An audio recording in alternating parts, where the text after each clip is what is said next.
Powered by Righteous Media.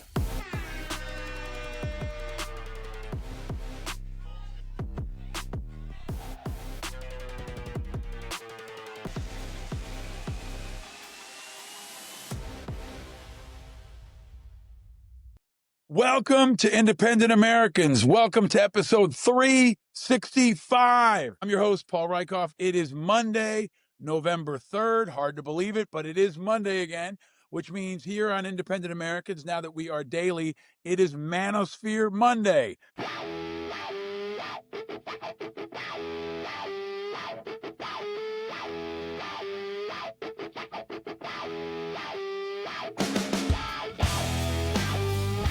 We're going to redo that every Monday. Last week we had Captain Cons. This week we've got another great guest coming up. It's going to be Sebastian Junger, a returning champion, one of my favorite voices of conscience and thoughtfulness in America. We're going to talk about all the latest news. I hope you had a happy Halloween. We did here in this house. There's still buckets of candy everywhere that I don't know what to do with. I will make a point for policy discussion. I think every Halloween should be on Friday. I'm coming out with a hot one, starting out with that. Let me know what you think. Over the weekend, war in Venezuela has not erupted yet. There are more strikes, but no strikes on the mainland, no boots on the ground yet. That could change any minute. The World Series did go off, and it was amazing. If you didn't see it, it was a Game 7 that went to extra innings and was maybe the greatest World Series I've ever seen. Daylight savings happened over the weekend, which I think sucks, and I would support bipartisan legislation to unite all Americans around fixing that. The shutdown continues, although our troops did get paid, but tons of others didn't. It's overcast here in New York City, and maybe that is a bit of a foreboding omen because tomorrow is Election Day here in New York City, in Virginia, in New Jersey, and all across America. So now, especially the day before Election Day, here on a Manosphere Monday, is definitely a time to stay vigilant.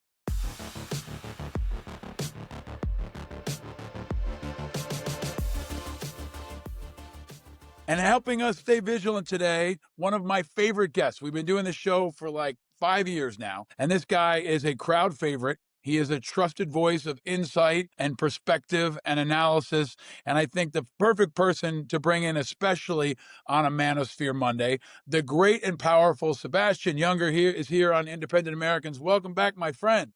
Thank you for having me. Dude, I feel like every time you come on, it's been too long, but it's really, really good to have you back on our second Manosphere Monday. What do you think about that? Well, I was going to shave, and then I realized it's Manosphere Monday, so I desisted. I think if you were going to create like a poster for Manosphere Monday, it might have to include a picture of Sebastian Junger, right?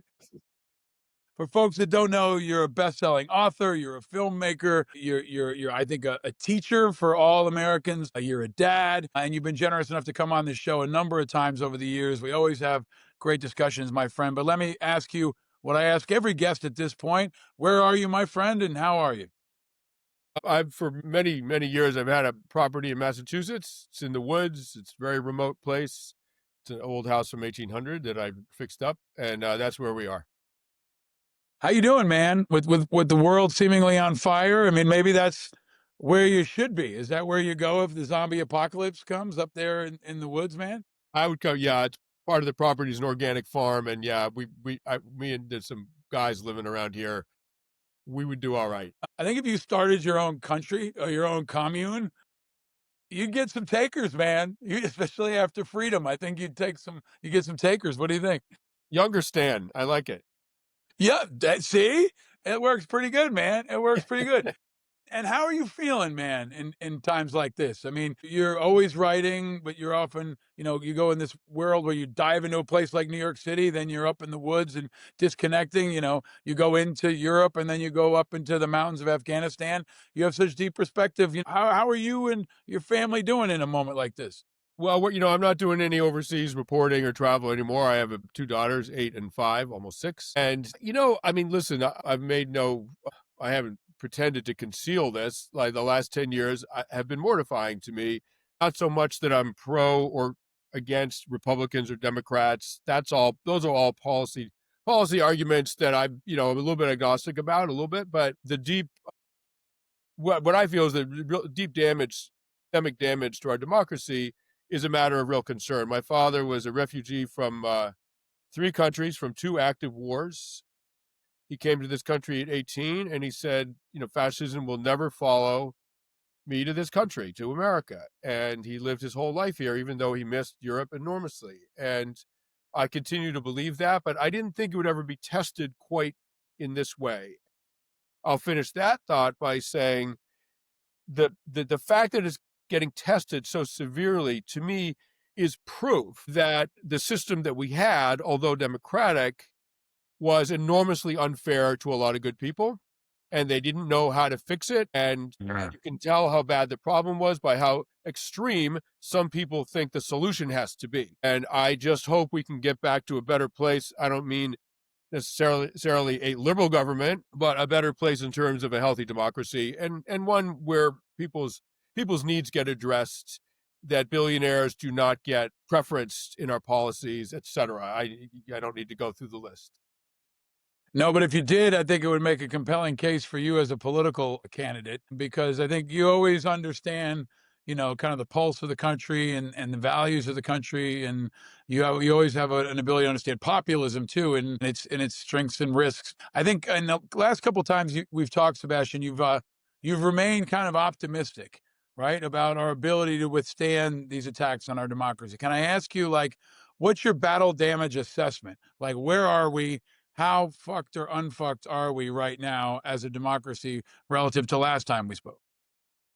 Well, my wife describes my perspective on things as pathological optimism. So, yes, I am optimistic. I continue to be optimistic. I keep getting, I have a lot. Look, I vote Democratic. I have a lot of liberal friends. Some are more annoying than others, but whatever.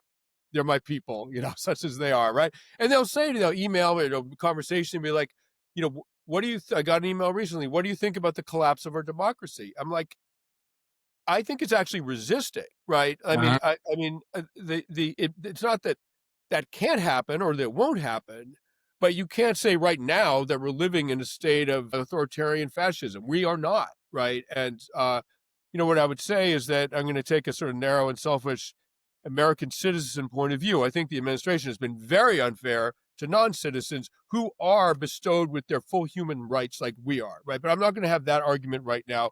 I'll focus on the United States as 340 million citizens. None of our core constitutional rights, our Bill of Rights, our core human rights in this country have been violated, right? They have not arrested Governor Pritzker and thrown him in prison, right? They haven't arrested you and disappeared you in Salvador, right? The freedom Not yet. speech, Not yet.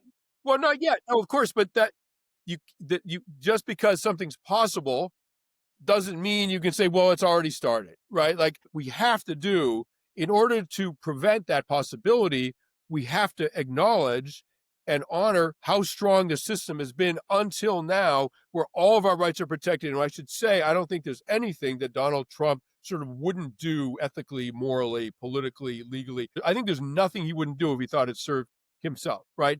The fact that he has not dared cancel any of our constitutional rights, I feel, means that he knows that that's a line he can't cross. And he may change on that, but up till now, it's important to acknowledge that. And here we are bad mouthing the man. The cops are not coming to our door, right? There are no book bans, right? There's some school districts in Texas that don't want this or that book on the bookshelves. That's their purview. That a book ban is the federal government saying, no, if you own this book, you're going to prison. You cannot get it on Amazon. You can't get it at the bookstore. In fact, if it's in your hands, you're going to prison. And by the way, the author's already dead. That's a book ban, right? So we can't the left cannot overstate, just because they're worried about the future, they cannot overstate they have to be very, very literal and accurate about what's actually going on right now. Because if you're not, you're going to get eye rolling, deservedly get eye rolling from people who think you're just histrionic and, not trustworthy. So much of that is so smart and so important. And so for this moment, I think, maybe we should also put you up there for DNC chair, because I think they need to understand how much of your perspectives cut through the clutter, but also are grounded in experience, like giving people that perspective of what the fascism your father escaped from looks like relative to now.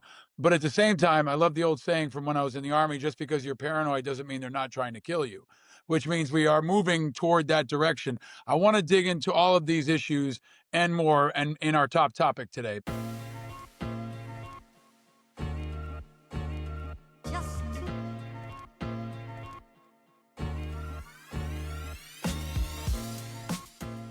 Because every episode I pick a top topic, something that I think if you're not angry, you're not paying attention. And on the eve of the election in America and in New York City, today's top topic for me is got to be the election in New York City, because I do think it is important as a reflection on America, on the Democrats, on Trump, on Islamophobia, on what it means to be a man in this time of Manosphere Monday. So, Sebastian, I'm going to come to you in a second. There's also an election for New Jersey governor, for Virginia governor, for New York City mayor, obviously.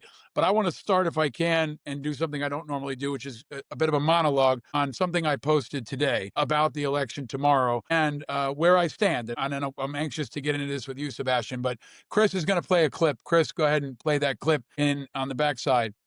Importance for me of international solidarity is that it takes me out of the American political landscape and reminds me just how tame some of the things are that I'm actually calling for. And it reminds me of the necessity of grounding ourselves in the struggles as opposed to the fights around the struggles. For anyone to care about these issues, we have to make them hyperlocal. We have to make clear that when the boot of the NYPD is on your neck, it's been laced by the IDF. We're in a country where those connections abound, especially in New York City. You have so many opportunities to make clear the ways in which that struggle over there is tied to capital's interest over here. And it's a clip a lot of folks have seen, and it's a clip of Mamdani. And I just want to react to that and put this out there. I think that this is real and bad, and it underscores the most important nonpartisan and legitimate concerns about Mamdani, which are his own troubling words on tape. And this comment that, Sebastian, you haven't heard, but I know you've heard a lot of them. Every cop and Jewish person in New York City will see it or has seen it. And I think many are hurt by it. Many are outraged by it. Many are activated by it. And I ask myself, how can they trust him to lead them? And I don't think they can. And for me, that's disqualifying more than anything else. I mean, I'm not big on Democratic socialists. I have a hard enough time voting for a Democrat, and a Democrat socialist is just too far left for me. But I have tons of issues with Cuomo. I am concerned about the sexual harassment allegations and all of that. I don't love Cuomo as a candidate, but I have more issues with Mamdani. And for me, Sliwa is not a real option. And I love this city more than I can ever express. So I can't sit this election out. I can't sit out any election after all I've learned. So for me, like so many elections across the country this week, and I think too often, and especially in elections without open primaries, I've got to pick, we've all got to pick between bad, partisan, and limited options. And it sucks. And I want better options than this. I want better leaders. I think this is where millions of New Yorkers are right now, and probably a majority of the 1 million independent New Yorkers. The question is, how many of us are going to vote, and who are we going to choose? I've said this a lot over the years, that independent for me doesn't mean neutral. So I'm unhappily voting for Cuomo. I mean, I'm not happy about it. I don't want it. I'm voting for him by default and against the other two. I don't like the other options. So that's my choice, and a choice has to be made. And as I cast my vote, this is what I want to really get into with you, Sebastian. I'm really deeply concerned for the city that we love, because for me, Mamdani represents many things to many people, and he is inspiring, and he is dynamic, and he is captivating, but he's also very divisive. And many people view him as an extremist. Some of these criticisms are fair, some are not, but I think he's like Trump in one really critical way. He's deeply divisive. I don't think you can argue with that. And if he wins, half the city's going to be pissed. If he loses, half the city's going to be pissed. So when the results come in, and the city is deeply divided, socially fragile, politically flammable, Trump and his enemies, Trump and our enemies, and many others are going to try to exacerbate it. I think they're going to try to weaken us. I think they're going to try to exploit this moment of vulnerability for their own gain and their motives and try to hurt our city and the kids who live here. And I'm going to say we can't let them. Whether you vote for Mamdani, whether you vote for Cuomo, whether you vote for Sliwa, all of us as New Yorkers, no matter who we vote for, have to work and fight against that. We've had some very shitty mayors before, too many times.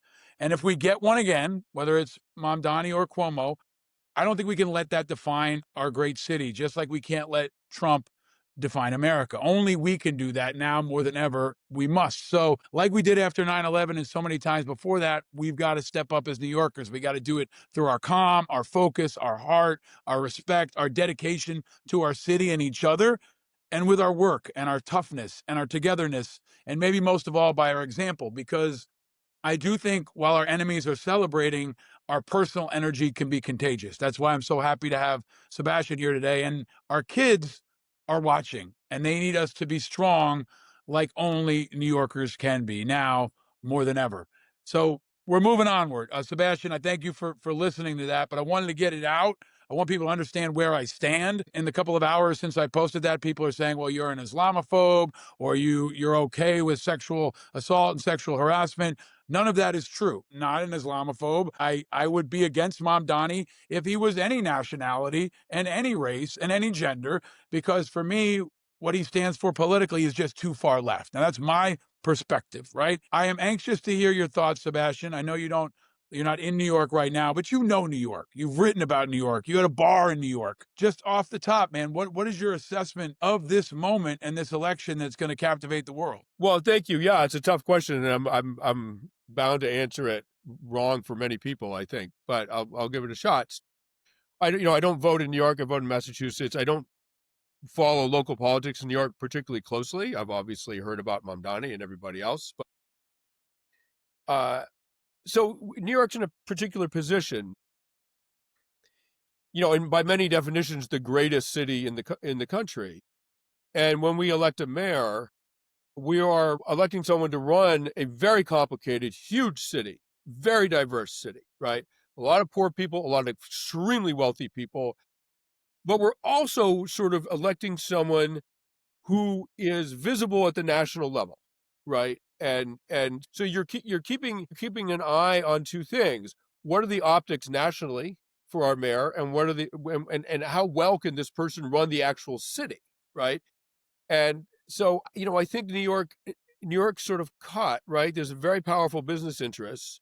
And of course, Mamdani's going to freak those people out. There's also a lot of really disenfranchised poor people, right? And so the sort of social democrat aspect of him, if we can take it at face value, there's some real justice to be had there. There's something to listen to there. I mean, one of the drivers, I think, I've read of this terrible ship, sort of partisan politics in this incredibly divided nation that we live in. One of the drivers of authoritarianism is economic injustice, like a growing gap between rich and poor. And that has been going on for decades now through Democratic presidents and Republican presidents. And it's grown enormously in the last, say 50 years, within my lifetime, right? So you can't ignore that. You want to stop fascism in this country. You're going to have to find some economic justice for an awful lot of people, and you're going to have to figure out how to go against corporate interests and the interests of sort of oligarchs in order to do that. And I don't think it's going to come in a very different package than Mamdani or someone like that, right? Or Bernie Sanders or whatever. Sorry, you're not going to get there by someone who has been sort of packaged by the corporate world and is funded by them. Not happening, right? So on the other hand, someone like Cuomo, if you put his alleged unsavory actions aside, which you may or may not want to do, many Republicans did that with Trump. I get it. They were electing a president, not a school teacher or whatever. But if you want to do that with Cuomo, he's been in that high-level world of politics, and corporate America has a huge amount of money behind him for a really long time. And I'm guessing he's pretty good at that stuff, right? And he also, so I think he could sort of give a fair fight to Trump if it came down to it. He also might, in some ways, be very, very, very easy to threaten or persuade with corporate incentives. So it's hard to know, right? And someone who, if the allegations against Cuomo are true, he has a serious moral programming error in his software. Means Trump, right? Which means he is morally vulnerable in many aspects of his life, right? In my opinion. So and Sliwa, I don't, I mean, he comes from a background of, community organizing, which is kind of awesome. So did Obama, right? So there's something to be said there. I don't know if he could run New York. I don't know if we could run a supermarket. I mean, I have no idea, right? I just don't know much about the man, right? But he does know a kind of street level reality that obviously Cuomo does not know, and Mamdani might not either.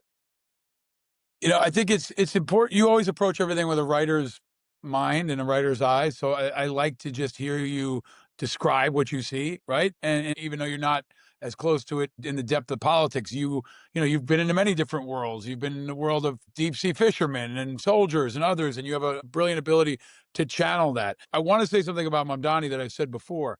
I think he's very powerful because he does bring change. And the constant that everyone wants in this country is change. And young people also want this change to look like them. There are groups that want to see a changing of the face of politics, and I understand that. There's also, the free shit. Like, everybody likes hearing about free shit, and the problem is figuring out to pay for it. But there's a really important part of what you've said that I want to ask us to build on, which is the divide that exists between the rich and the poor, the feeling that the game is rigged, that it's not a fair playing field anymore, that we're not going to be better off than our parents or our grandparents. I think the Democratic Socialists have beaten the other parties to that spot, right? I think that may be a position of all parties at some point, unless they're so corrupt they can't get there. But if they don't get there, I think they're going to lose, right? Democrats, Republicans. I see many independents, like someone like Dan Osborne, we've had on this show, we're going to continue to talk about. He's talking about that economic populism, or even just fairness, right?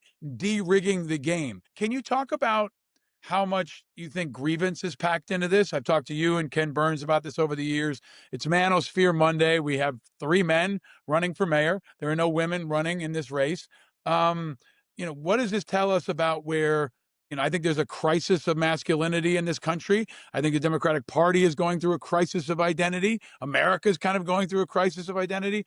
But when you look at them and what they represent as men, and 2 men, and especially 2 angry men, right? Poor, rich, black, brown, all over the city, all around the world now. What do you see, Sebastian? Well, that sort of angry young man voter is, has been sort of categorized as probably voting Republican now, right? So the I don't know how that would play out in a very, very blue city like New York. I mean, it's hard. Are there super angry young Democratic men? I mean, maybe, I don't know. Like, it's not a demographic you hear much about. So if this is a popularity contest between Democrats, like, I don't know if being appealing to angry young men is going to tip the scale for any of these people, right? But just more broadly, I was asked to give a talk to a group called Indivisible. Right. They're sort of behind the machinery, behind the No Kings protests. And, I was hoping that indivisible meant this nation is indivisible, right? Like, I don't actually know what they mean by it. And their website doesn't offer any clues other than it's a cool word. But, and they're doing a lot of good work. But they had me on to talk to veterans. How does indivisible, sort of like basically a liberal institution, talk to veterans and to men, right? So I was like, oh, well, first of all, you got to stop demonizing men, right? Like, the Democrats have been hemorrhaging male votes, young male votes, for years. And I said, this is the Democrats, the sort of liberal world. That's the world that came up with toxic masculinity and white male privilege. Coal miners are almost exclusively white and male. They are not privileged people, right? Not economically, not politically, not culturally, not legally. In no sense are those privileged people. You got to uncouple the word. You can't have it be automatically welded to race and gender, because the conversation the left will not have is about class, right? And it's sort of verboten, right? And so there are white men who are very underprivileged, way more underprivileged than, say, a woman of color who went to Yale Law. I mean, I'm sorry, let's be in the real world here. And you have to acknowledge that. And class is the thing that the left will not talk about, because liberalism has become an elite philosophy, an elite worldview, right? And the right wing figured out that the class conversation is the one that many Americans are waiting to have, including people that vote for Democrats. They're waiting to have that because they are not elite people, right? They beat us to it, us meaning Democrats. We're both Democrats. So in one sense or another, right? So I feel like if we don't get rid of that rhetoric about toxic masculinity, you can't expect young men to vote for you. It's stupid to think that they will, right? And moreover, and I'll end with this, we have to have the conversation about class. Mamdani is doing that maybe in a flawed way. He may have lots of sound bites in his past that make your skin crawl. That's probably true of most politicians, right? I mean, Bill and Hillary, they've been young people when the internet, had the internet been around for when Bill and Hillary were young, God knows what they would have been. You know what I mean? So it's a sort of new world. So I think ultimately you have to judge actions, not speech. Speech is too easy to screw up. Sexual assault allegations, not as much, right? I mean, that's something that you did. And so what I would look at more in assessing any candidates is what are their actual actions? What are they? That you can be misled by speech, even if it's deliberately inflammatory. Just what have they actually done? And I think that's a more reliable measure if you're hurting for good candidates and there's a few bad bad quotes that are troubling you. Like, okay, that's not good, but what are their actions? I think that's fair. But I also wonder if some quotes can be so bad that the population will never get over them. Right. And I think that's what I pull out about Mamdani. You can say, oh, it's one off, it's this, but there's a record of comments specifically about the cops, right? And this is where I think if you don't live in the city and you don't know any cops, you have no idea how unpopular this guy is with the cops. I mean, this guy is going to make de Blasio and Hillary Clinton look like, the popularity contest winners. I mean, I don't know if what level of response will happen. But I think if he's sworn in and if he wins, walkouts, backs turned, protests from within the police force will happen and could be a real challenge to his ability to lead them. And that's part of what I think is, for me at least, disqualifying. I think if a higher percentage of what is essentially like our city's military force that says thumbs down, then that makes it tough to govern that group of people who are disproportionately male, who are, somewhat politically diverse, but tend to be right of center. Like his number one management challenge outside of maybe a hurricane or a blizzard is probably going to be, what the fuck are you going to do about the cops who think you want to defund them and don't like them after they had de Blasio 4 years ago? That drumbeat that comes from the party is hard to overcome. I also want to say something, Sebastian. You are right about there's a commonality between Trump and Mamdani in that they've got the grievance thing. They are both trying to stick it to the man from different ways. And maybe they're both fake populists. Maybe they're both fake leaders, but they're tapping in to the forward edge of what I think all politics is, which is we're all getting screwed. There are more of us than there are of them. We need to take back power. And you've seen this in other countries. So I wonder if you have any thoughts on what's next. How do you think this goes in the next couple of months as Hegseth continues to deploy troops in the streets? Maybe we have a war with Venezuela. And ask you a tough question, too. If you were in New York City, ultimately, what would you do? Would you vote for one of these guys, or would you sit it out or do something else? What would you do? Well, if I lived in New York, I would have studied them more closely, and I would have a good answer for you. So I'm going to have to sort of dodge that one. I apologize. I don't like dodging questions. No, that's fair. So let me just say, if he wins, he may well, Mamdani, he has a few weeks to turn that around. If he fails to, he's not a good mayor. And I mean, turn that around with the cops, right? And, I think he could stand up. I'm not his advisor or anything, and I turned down the job if it was offered. But I think what I would say to him is, look, you need to give a speech for the police force, right? They keep us safe. It's not a fun job, et cetera. And you need to make this right. And I think if I were him, I would say something like, look, there's been a lot of really confusing and painful sentiments about the police around this country. Police kill people sometimes, fairly sometimes. Police are also killed by people. There's a lot of very violent, very upsetting language and history around the police. There's no getting around it. And that gets some people to say things that are rash. And I, Mamdani, did that. I'm going to own that. I apologize to you. I should not have said those things. I'm now your mayor, and I'm going to serve you as well as I possibly can, along with everyone else in this city. And I'm going to start by doing this, right? Whatever the this is. I don't know what's foremost in the minds of the police force, right? Whatever. He needs to step forward, apologize, and explain, a youthful error in a time of great pain and chaos in this country, and I regret it. And we're going to go forward from this. I hope you'll partner with me. Give me a chance. I think there's a way to do that. If he's not the kind of man who can do that, he shouldn't be mayor. He shouldn't be anything. And I'll just say that Trump, he said, obviously caught on tape saying absolutely grotesque things about women, right? Unthinkable, right? What did he do? As soon as he got into office, he started putting women into positions of real power in his administration, right? I don't know if it was a deliberate sort of counterbalance to his hideous past with women, but whatever. It was a good thing. Politically, that was a good thing to do. Right. And so Mamdani might be able to do something like that with the issue of the police. And so, sort of moving on to this nation right now, the courts keep tripping Trump up about using, our locked and loaded military force on the streets of this country. And it has not been a clean run for him, right? The 8th Airborne is not patrolling Seattle or whatever. I think he wishes he could do all that. But even if he managed to pull some sort of insurrection act bullshit, right, and get troops on the ground, like regular army. I don't mean the National Guard, regular army on the ground, right? The Marines. He's done it a little bit in California. It didn't last very long. It was enormously expensive. But as a sort of national program for keeping the lid on this country, to keep a rebellion down, or whatever the dystopian is, the laws do not change, right? We do not lose our constitutional rights.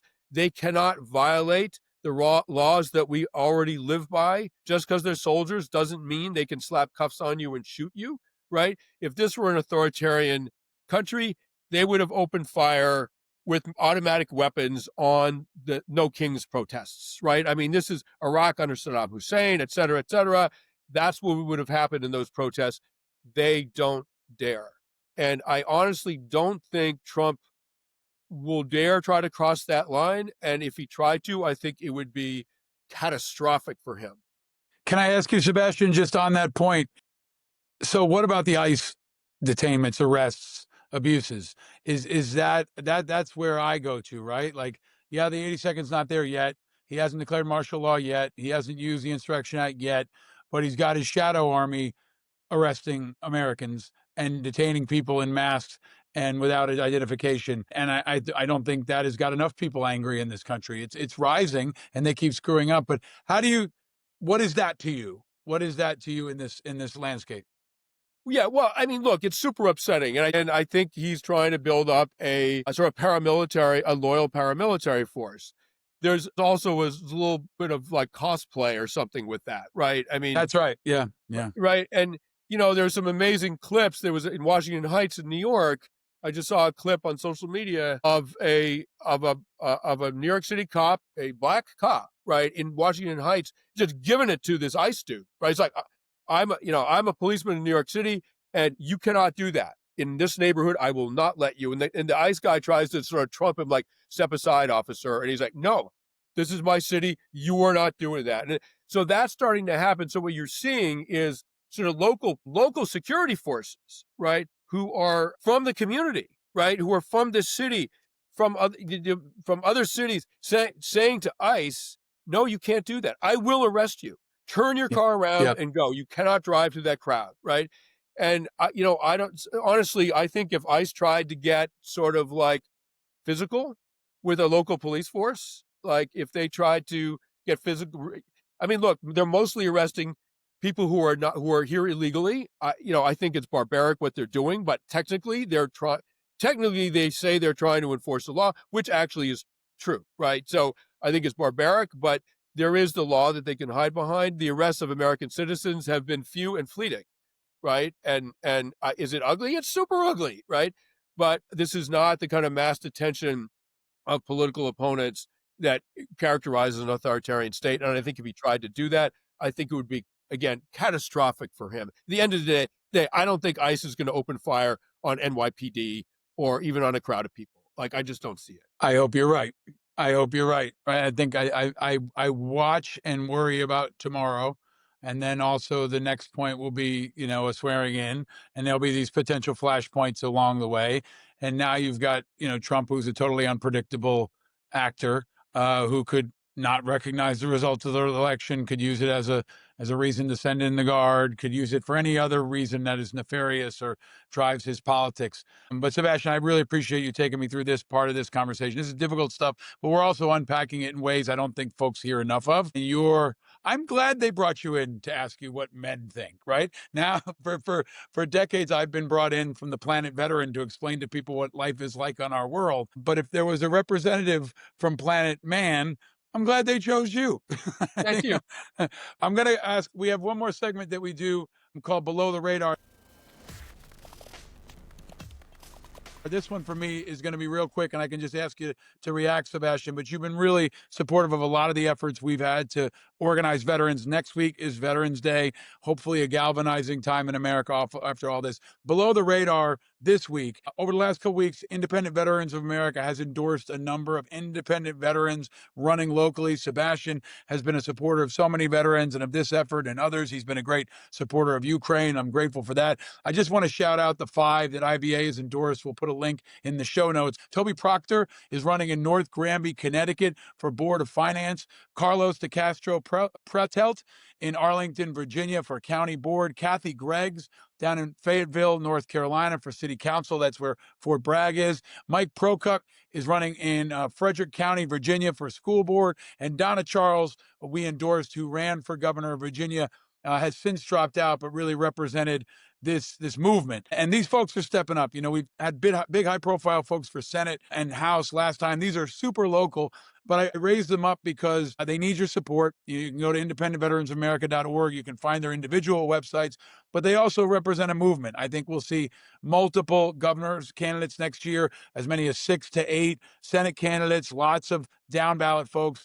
And Sebastian, maybe I'll throw it to you to ask you, you've been doing these veterans town halls for years now. Seth Moulton, the congressman and Marine from Massachusetts, has been supportive, and others. As we go into Veterans Day, I feel like Veterans Day is always below the radar. But what's your message for the veterans community and for the country, maybe about the veterans community as we come close to Veterans Day? I mean, I'll just repeat a message I've said before because I think it's a good one.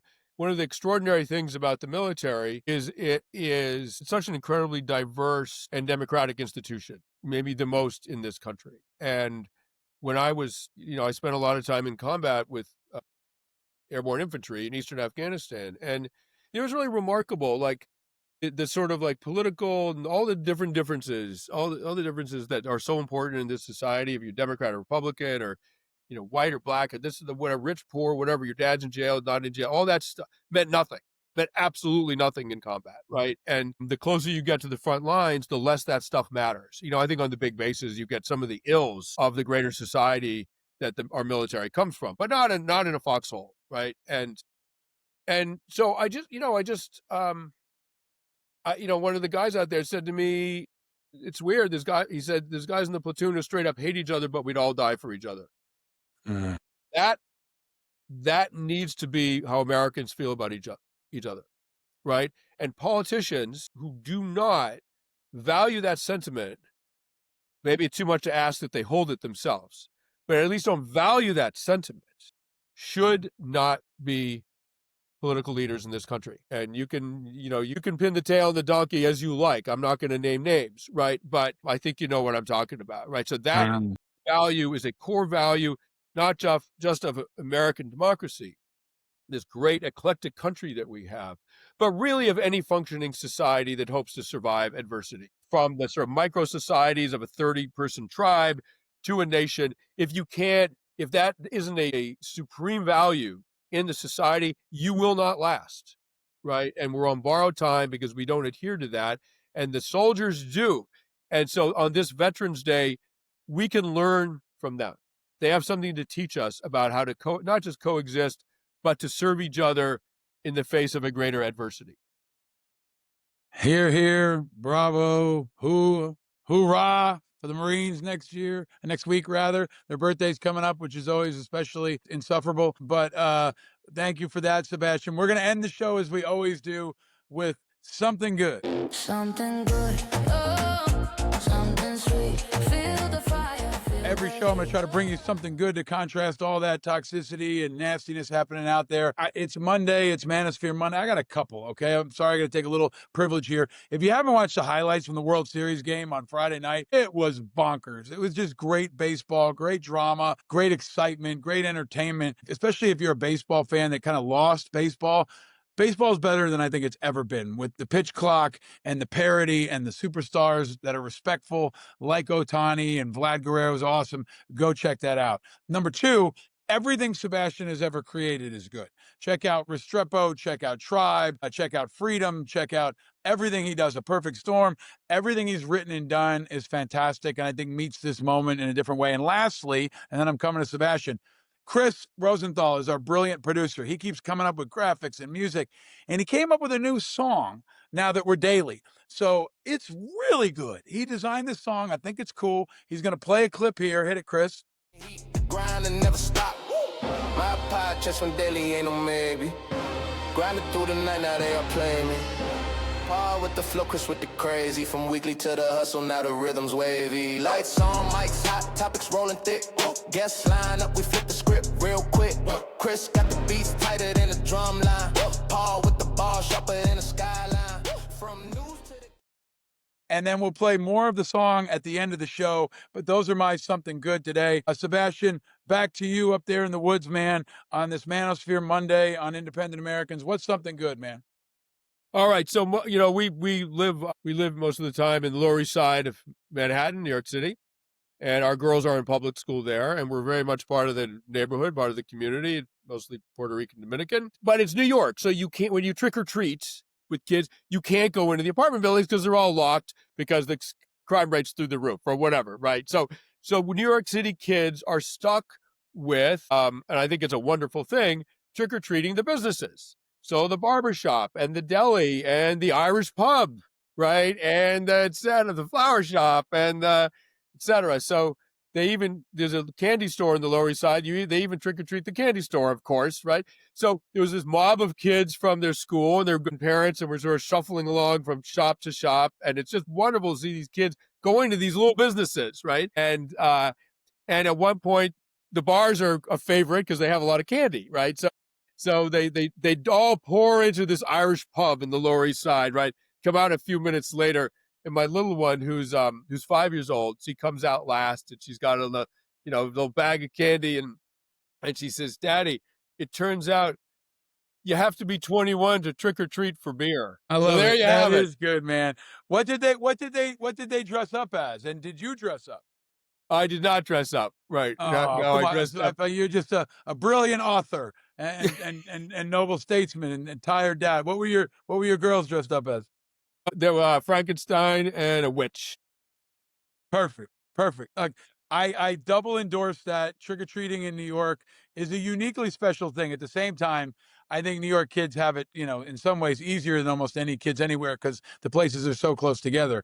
I gave my kids one recommendation, which was find the nicest condo you can and go to the top. Find a way to get to the top and then make your way down, which we were able to do, which worked out pretty well. But that is definitely something good. Folks, we are daily now. That's good. We're going to continue to bring you shows like this. A reminder, I will be on News Nation every Wednesday along with MSNBC. Tomorrow night for election night, I'm going to be on News Nation for 2 hours from 10 to 12 with Connell McShane. I might be on CNN, and then I'll be again on MSNBC on Thursday. Reminder that Veterans Day is next week. So reach out in your community, find ways to stay connected and teach your kids and the people around you the meaning of Veterans Day. It's not Memorial Day. We'll go deeper into that next week. I want to encourage you to subscribe, hit that subscribe button, get some IA merch if you can. Election day is tomorrow. We're going to have John Updike from Open Primaries joining us to talk about how broken our elections are. On Thursday, we'll have Axios founder Jim Vanderhey. And on Friday, we're ending Friday great with Joy Taylor to talk some sports and culture and politics. And it's going to be Friday football. But most of all, Sebastian, I want to thank you for being a voice of reason, for being a conscience, for being so true to what this country is all about, brother. I'm really grateful to have you as a friend and honored to have you on the show, and I hope you'll come back again. Thank you. The feelings are mutual. Thank you very much. I look forward to talking to you again. All right, folks, tomorrow is election day. If you haven't voted early, go out and vote. Even if you don't want to vote for any of the candidates, write somebody in, but go exercise that right. I encourage you to do it. It's something folks have fought and died for, and you hear that a lot. But it's also a great teaching opportunity. If you have folks who've never voted in your family, if you've got kids, take them down to experience that, whether it's good or bad. It's maybe most importantly a time to stay vigilant. And I encourage you to declare your independence. If you're there and you can declare your independence from the Democratic and Republican Party, do it. If not, it'll be a reminder why maybe you should. But no, you're not alone in your vigilance and in your independence. We're all vigilant and we're all in this together, especially tomorrow, and especially thanks to leaders like Sebastian Junger. Until next time, I'm your host, Paul Rieckhoff. Thank you again to our friend Sebastian Junger. And until next time, America, stay vigilant and go vote. Audience growing, numbers going sky high. Topics here heavy, never let a thought fly by. Hot takes burning hotter than a stove top. This dual cooking heat, the grind and never stop. My pie chest from daily ain't no maybe. Grinding through the night, now they are playing me. Paul with the flow, Chris with the crazy. From weekly to the hustle, now the rhythm's wavy. Lights on, mics hot, topics rolling thick. Guest line.